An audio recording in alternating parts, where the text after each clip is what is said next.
नारायण नारायण भज मन नारायण नारायण नारायण भज मन नारायण नारायण नारायण श्रीमन नारायण नारायण नारायण श्रीमन नारायण नारायण नारायण भज मन नारायण नारायण नारायण भज मन नारायण नारायण नारायण।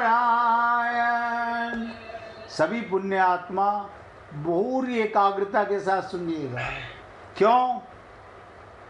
कोशिश करूँगा आज ये श्लोक समाप्त हो जाए, क्योंकि इसके बाद आने वाला 19वां जो श्लोक है वो इतना विकराल है, उसे समझने के लिए मैं नहीं कहता 1 दिन लगे, 2 दिन लगे, 3 दिन लगे या 4 दिन लगे।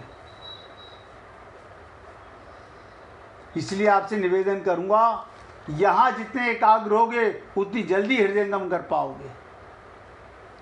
जब तक मनुष्य में करने का राग, पाने की इच्छा और जीने की आशा, ध्यान दीजिएगा, करने का राग, पाने की इच्छा और जीने की आशा और मरने का भय रहता है। यह आप भली प्रकार समझते हो ये किस में रहता है। जब तक व्यक्ति अपने को शरीर मानेगा, कुछ न कुछ करने का राग है, कुछ न कुछ पाने की इच्छा है, जीने की आशा है और मरने का भय रहता है, तब तक उस पर कर्तव्य का दायित्व रहता है। परंतु जिसमें किसी भी क्रिया का करने अथवा ना करने का कोई राग ही नहीं है, संसार की किसी भी वस्तु आदि को प्राप्त करने की इच्छा नहीं, अब संसार की कोई भी चीज़ पाने की इच्छा नहीं, जीवित रहने की कोई आशा नहीं। क्यों? अब ज्ञान हो गया कि मैं मरूंगा ही कभी नहीं, तो जीवित का क्या मतलब? सदा ही जीवित हूँ।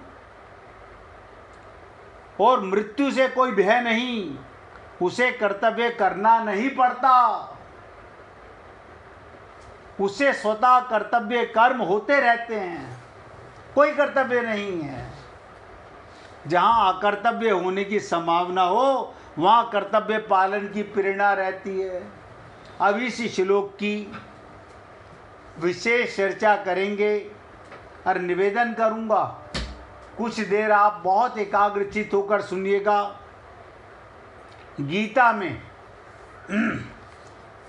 में भगवान की ऐसी शैली है कि वो भिन्न भिन्न साधकों से और भिन्न भिन्न साधनों से, ध्यान दीजिएगा, भिन्न भिन्न साधनों से, अलग अलग साधनों से परमात्मा की ओर चलने वाले साधकों को भिन्न भिन्न लक्षणों के द्वारा परमात्मा को प्राप्त सिद्ध महापुरुषों के लक्षणों का वर्णन करते हैं। क्या मतलब? जो साधन जहाँ से आरंभ होता है, हम कहीं से तो प्रारंभ करते हैं ना, जो भी साधन जहाँ से भी प्रारंभ होगा अंत में वहीं उसकी समाप्ति होती है। जैसे गीता में कर्म योग का प्रकरण यदि दूसरे अध्याय के 39वें श्लोक से प्रारंभ हुआ तो कर्म योग के मूल साधन का विवेचन दूसरे अध्याय के 47वें श्लोक में किया गया और उसके 4 चरण बताए गए। ध्यान से सुनिएगा, क्या बताया गया कि कर्मण्येवाधिकारस्ते, पहला चरण, तेरा कर्म करने में ही अधिकार है। भगवान अर्जुन के माध्यम से हम सबको बता रहे हैं कर्मण्येवाधिकारस्ते, क्या मतलब? तेरा कर्म करने में ही अधिकार है। नंबर दूसरा, माँ फलेषु कदाचन, कर्म फलों में तेरा कभी भी अधिकार नहीं है। हम सारा दिन उम्मीद करते हैं हमें फल मिलेगा कि नहीं मिलेगा। अब जब तेरा अधिकार ही नहीं है तो तू फल की आशा करता है क्यों है?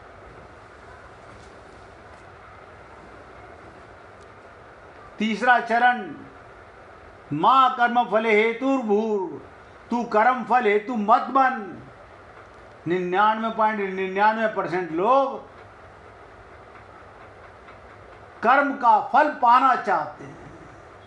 बहुत से लोग मेरे से पूछते हैं, शर्मा जी हम सत्संग सुन रहे हैं तो हमें भगवत प्राप्ति हो जाएगी? मैंने कहा मैं बता देता हूँ, भगवान तो तुम्हें सदा से मिला हुआ है, लेकिन तुम्हारा माइक मन, माइक बुद्धि, माइक चित्त, माइक अहंकार मर जाएगा। तुम शरीर से अलग आत्मा थे, आत्मा हो और आत्मा ही रहोगे, और आत्मा को सदा परमात्मा मिला हुआ है। आज अनुभव में नहीं आ रहा। अगर भगवान की वाणी को हृदयंगम करेंगे हमें आत्मज्ञान हो जाएगा, भगवान की अनुभूति होने लगेगी। भगवान चौथा कहते हैं, तेरी कर्म ना करने में आसक्ति ना हो। कर्म तो करेगा लेकिन कर्म करने में आसक्ति ना हो। और आप हम लोग जितने भी कर्म करते हैं पहले आसक्ति रख के कर्म करते हैं।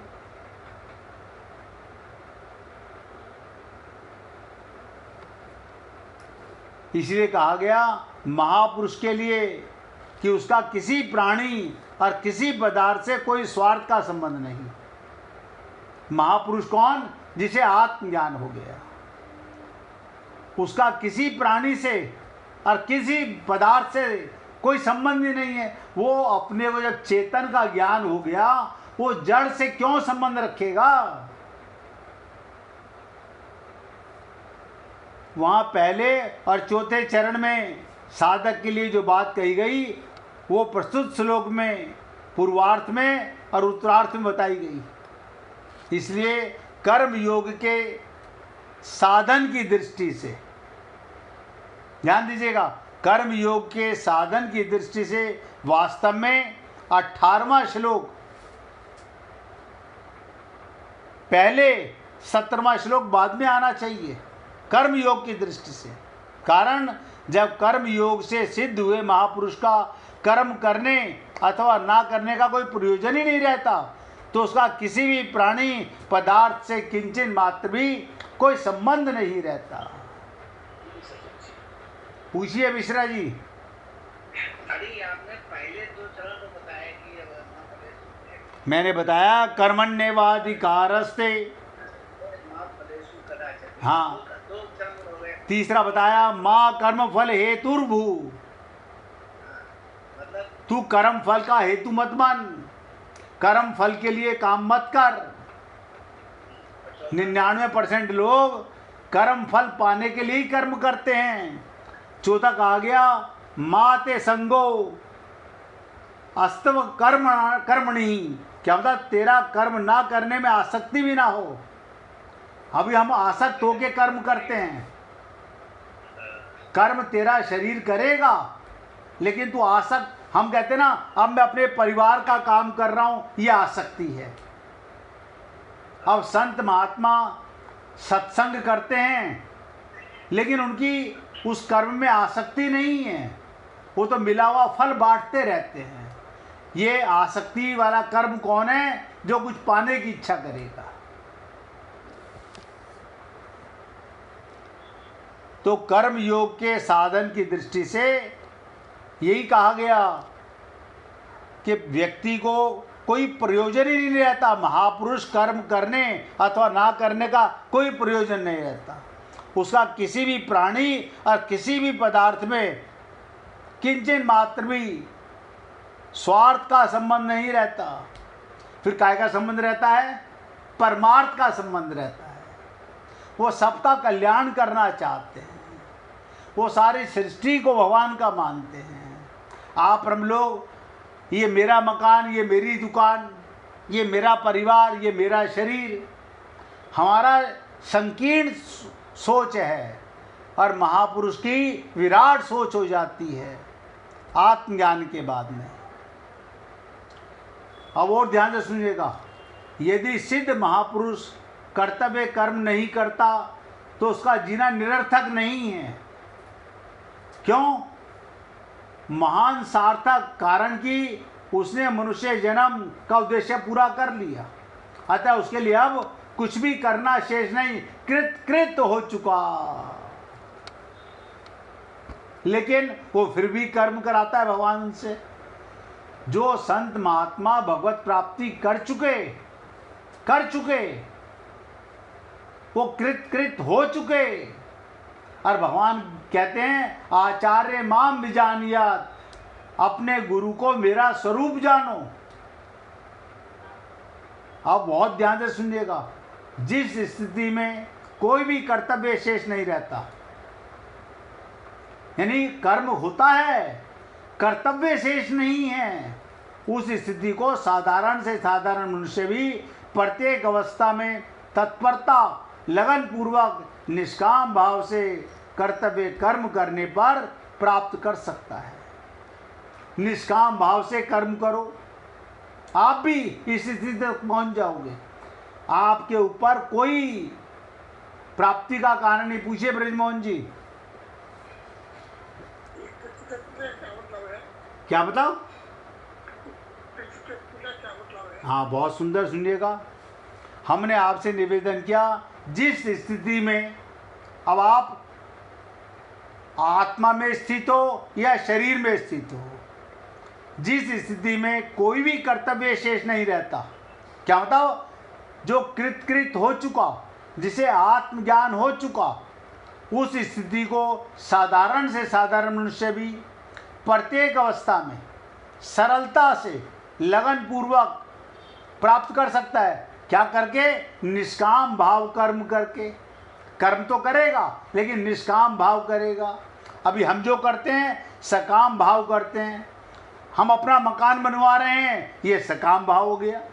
हम भगवान का, ठाकुर जी का घर बना रहे हैं, ये निष्काम भाव हो गया। जैसा बनवा रहा है वो जाने। करते हो तुम कन्हैया मेरा नाम हो रहा है। अभी देखिए, अभी विजय अग्रवाल जी सुन रहे हैं, वृंदावन में उनके पुत्र बजरंग ने कहा मैं तो राधा रानी का महल बनवाना चाहता हूं। तो हमने उसको एक ही बात कही थी, मैंने बेटा जैसा राधा रानी की इच्छा होगी वो तेरे से बनवा लेंगी। यानी निष्काम भाव से कर्तव्य कर्म करने पर वो अपनी स्थिति को प्राप्त कर सकता है, यानी आत्म तत्व की अनुभूति कर सकता है, क्योंकि उसकी प्राप्ति में सभी स्वतंत्र और अधिकारी हैं।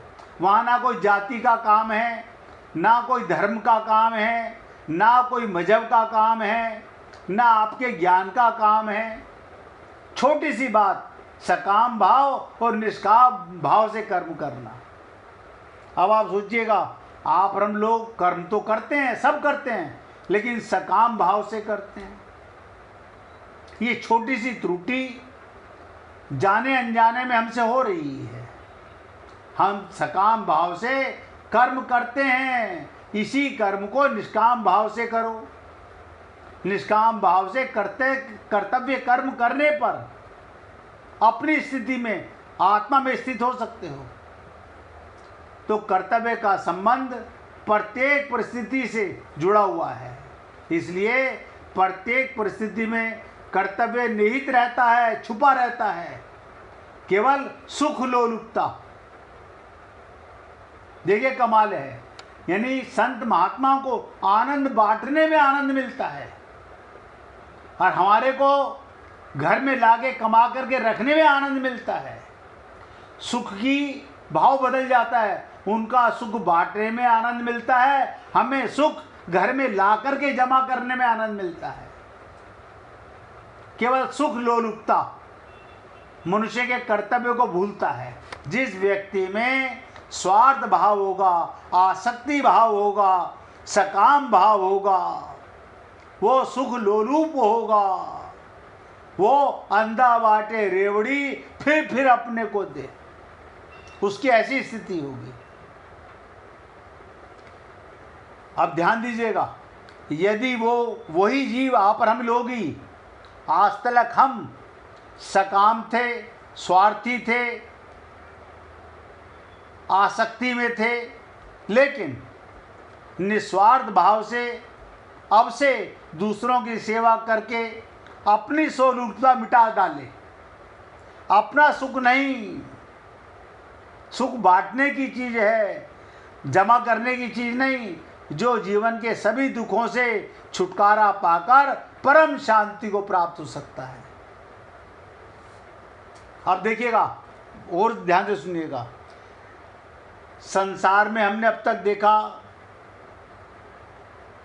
हम सुख का धन, माया का धन घर में छुपा के रखते हैं और संत महात्मा परम धन लुटाते हैं। ये क्या फर्क है? ये आप भली प्रकार जानते हो, जितने भी संत महात्मा इस पृथ्वी पर हुए, किसी धर्म से हुए, किसी मजहब से हुए, इससे मतलब नहीं है। वो परम धन बांट रहे हैं, वो बांटने से बढ़ता है और ये छुपाने से हमारा अज्ञान बढ़ता है। ये सुख लोलुपता ऐसा शब्द है, ये व्यक्ति को उसके कर्तव्य को भुला देता है। हम कर्म योनि में हैं सब, हम अपने कर्तव्य को भूल गए हैं। इसलिए निस्वार्थ भाव से दूसरे की सेवा करके अपनी सुख लोलुपता को मिटा डाले तो जीवन के सभी दुखों से छुटकारा पाकर परम शांति परमात्मा का अनुभव करेगा। इस परम शांति की प्राप्ति में सबका समान अधिकार है। कभी मत सोचिएगा कि केवल ब्राह्मण अधिकारी हैं, ना ना ना ना। भगवान ने कहा सब अधिकारी हैं। संसार के सर्वोपरि पदार्थ या पद आदि सबको समान रूप से मिलने संभव नहीं है। परम शांति सबको समान रूप से मिल सकती है। अब आप बताइए, सारी जनता चाहे मैं प्रेसिडेंट बन जाऊं तो कैसे बन जाएगी, लेकिन अब सब चाहे मैं प्राइम मिनिस्टर बन जाऊं तो कैसे बन जाएंगे। लेकिन परम शांति सबको समान रूप से मिल सकती है। अब इस बात को 2 मिनट तक एकाग्रचित्त होकर सुनिएगा और इसके बाद गुड्डी जी भजन सुनाना चाहती हैं, उनसे भजन सुनेंगे। ध्यान से सुनिएगा। अब जो मैं बताने जा रहा हूं 4-5 लाइनों के अंदर ही इस पूरे श्लोक का निचोड़ की चर्चा करने जा रहा हूं। इसलिए हाथ जोड़ के निवेदन करूंगा, अपना मन पूरी तरह एकाग्र करके सुने। संसार में करना और ना करना दोनों सापेक्ष हैं। इसलिए मेरे को कुछ नहीं करना, ये भी करना ही है। लोग क्या कहते हैं, अब मुझे कुछ नहीं करना, ये भी करना हो गया। परंतु परमात्मा तत्व में ना करना निरपेक्ष है, स्वाभाविक है। आपको आत्मा का ज्ञान हो गया तो परमात्मा कर्ता बन गया, आप कर्ता नहीं रहे। करते हो तुम कन्हैया, मेरा नाम हो रहा है। लेकिन आप हम लोग जब तक अपने को शरीर मानते हैं, जिम्मेदारियों में बंधन में बंधे रहते हैं। कारण कि चिन्मय सत्ता का ना तो क्रिया करने के साथ संबंध है और ना क्रिया करने के साथ भी नहीं है, ना करने के साथ भी नहीं है। इसलिए परमात्मा तत्व को प्राप्त हुए, एक एक शब्द ध्यान दो, परमात्मा तत्व को प्राप्त हुए कर्म योगी महापुरुष का ना तो किसी वस्तु से कोई संबंध रहता है, ना व्यक्ति से और संबंध रहता है, और ना क्रिया से कोई संबंध रहता है। यानी वो कृत हो चुका। ये क्या मतलब, परमात्मा तत्व को प्राप्त हुए कर्म योगी महापुरुष का ना तो किसी वस्तु से कोई संबंध, ना व्यक्ति से कोई संबंध, ना क्रिया से कोई संबंध। वो क्या कहते हैं, सब में परमात्मा का संबंध मान करके हम में, ध्यान दो संत महात्मा हम में, हम शरीरधारियों में अपने को शरीर मानने वालों को भी आत्मा देख करके हमारी सेवा करते हैं, हमें जगाना चाहते हैं, क्योंकि जागा हुआ ही सोए हुए को जगा सकता है। ये आप भली प्रकार स्वयं जानते हैं। घर में कोई पहले उठता हो सुबह 4 बजे और आपको 5 बजे कहीं जाना हो, आप उठते हो 7 बजे, तो आप 4 बजे उठने वाले को बोलोगे कि मुझे आप जगा देना। इसी प्रकार जागा हुआ परमात्मा तत्व को प्राप्त हुआ संत ही हमें जगा सकता है। उसकी दृष्टि में एक चिन्मय सत्ता के सिवा कुछ नहीं रहता। उसके भाव में जित देखूं तित श्याममयी है, सिया राम में सब जग जानी। हे पुण्य आत्माओं, ये मैंने आपके साथ गीता के 3 अध्याय का 18वें श्लोक का विवेचन किया और आपसे निवेदन करता हूँ, अगर हृदयंगम करो तो परमात्मा की प्राप्ति बहुत सरल है, क्योंकि वो मिला हुआ है। बस माइक मन, अचेतन बुद्धि, अचेतन चित्त और अहंकार से आपका संबंध ना था, ना है, ना रहना चाहिए। अब आप भजन सुनिए गुड्डी जी से। आज अपने शब्दों को विराम देता हूँ और कल गीता के 3 अध्याय का 19वें श्लोक पर चर्चा करेंगे। सुनाइए। मोहन की जो याद आई, आंसू तो बहाने दो,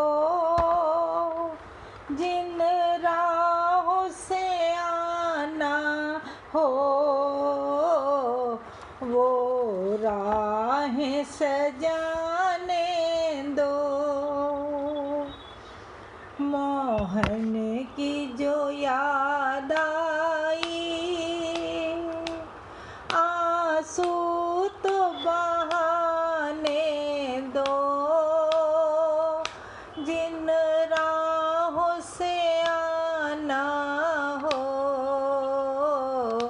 वो राहें सजाने दो। मुश्किल है अगर मेरा पैगाम वहाँ जाना, मुश्किल है अगर मेरा पैगाम वहाँ जाना। मुझको न सही मेरी आहों को तो जाने दो, मुझको न सही मेरी आहों को तो जाने दो। जिन राहों से आना हो वो राहें सजाने दो। हट जाओ जरा दर से मेरे शाम के दीवानों, हट जाओ जरा दर से मेरे शाम के दरबानों। मोहन की चौखट पे मस्तक तो झुकाने दो, मोहन की चौखट पे मस्तक तो झुकाने दो। मोहन की जो याद आई, आंसू तो बहाने दो,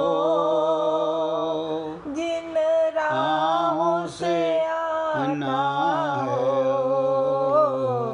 वो राहें सजाने दो। सुनते हैं मेरे मोहन नजरों से पिलाते हैं, सुनते हैं मेरे मोहन नजरों से पिलाते हैं। मुझको भी जरा नजरों से मिलाने दो, मुझको भी जरा नजरों से मिलाने दो, जिन राहों से आना हो वो राहें सजाने दो। चाहे जो भी सजा दे दो मेरे शाम के दीवानों, चाहे जो भी सजा दे दो मेरे शाम के दीवानों। ब्रज धूली चरणों की मस्तक पे लगाने दो, ब्रज धूली चरणों की मस्तक पे लगाने दो। जिन राहों से आना हो वो राहें सजाने दो। सुनते हैं मेरे मोहन दीन दुखियों की सुनते हैं, सुनते हैं मेरे मोहन दीन दुखियों की सुनते हैं। एक बार जरा दुखड़ा मुझको भी सुनाने दो, एक बार जरा दुखड़ा मुझको भी सुनाने दो। मोहन की जो याद आई, आंसू तो बहाने दो, जिन राहों से आना हो वो राहें सजाने दो, जिन राहों से आना हो वो राहें सजाने दो। बोलिए वृंदावन बिहारी लाल की जय। जय जय श्री राधे, जय जय श्री राधे। बोलिए लाल जी का मंगल हो, सभी भक्तों का मंगल हो। सबको राधे राधे भैया, सबको राधे राधे भाई, राधे राधे, राधे राधे जी, राधे राधे, सबको राधे राधे भैया,